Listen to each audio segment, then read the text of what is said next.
So, what's up mga kaprayon? Gihao na nato ang atong nilatan nga aircon parts. Sada kompleto gina sa Ricardos mga kaprayon, gikan sa evaporator, compressor, dryer, condenser. So mo na ang system sa DE64B mga kaprayon. Yo, check mic 1 2 1 2. Mainit sa biyahe, walang problema yan tol. Kasi pag may Kenya cool. Joti na ta. Ay, na. So what's up mga kaprayon, good morning. Naabot na itong customer dito gikan nyo sir, ay sa Tahaw, pinamungahan nila ang DE64B. What's up mga kaprayon, gisugda na ni Melvin kabagnot og bungkag ang dashboard kay para maligtis ang evaporator nya. Ganang unita mga kaprayon is 1 month ang warranty. Pag 2 months nawa ang aircon, so wa jud kaabot sa warranty mga kaprayon. So mao ilang gipatubilan og preyon dayon wa may gimagamit mga pila ka tuan, nawala na sad ang aircon. So mao na naabot na sa tuan.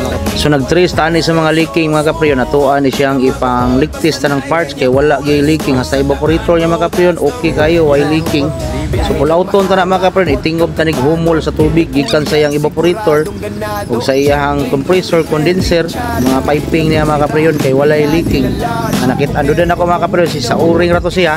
Unya gitangtang man namo ang ubang o-ring then gibalik. So matarog na ang o-ring. Muna nga mobalik na po siya og pilit.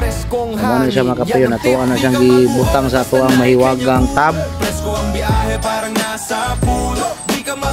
Basta na Kenya cool, arko mo yastig, malamig at cool. Oh yeah, basta Kenya cool, walang init. Unya kay wa man gini patimaw nga leaking mga kaprayon. So ato na nang hauno na to ang gilatan diha nga aircon parts gikan sa condenser, evaporator, compressor, dryer, yang mga pipeline.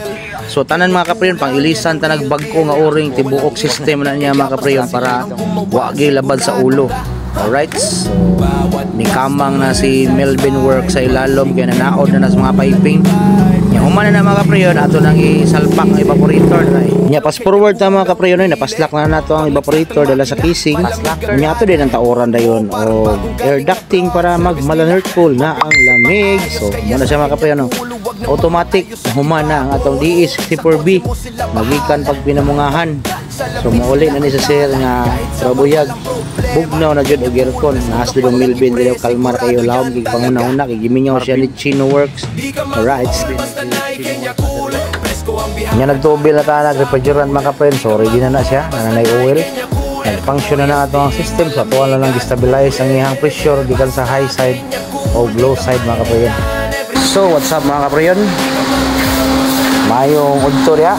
So okay na nga to ang DE64B nga naka-schedule rong adlaw. So ang problema niya mga kaprayon is atuan na lang ning i-drain ang coolant. So naka-trip off na, sakto na sa pressure mga kaprayon, madungog ninyo. So ang gipalitan pa ni sir og coolant dayon atuan nang i-drain nga atong ilisag bago kay murag wala pa niya kuha nila coolant sikab kuno pagpalit. Okay, rabuyag kayo ato ang DE64 ay hait kay bugnaw.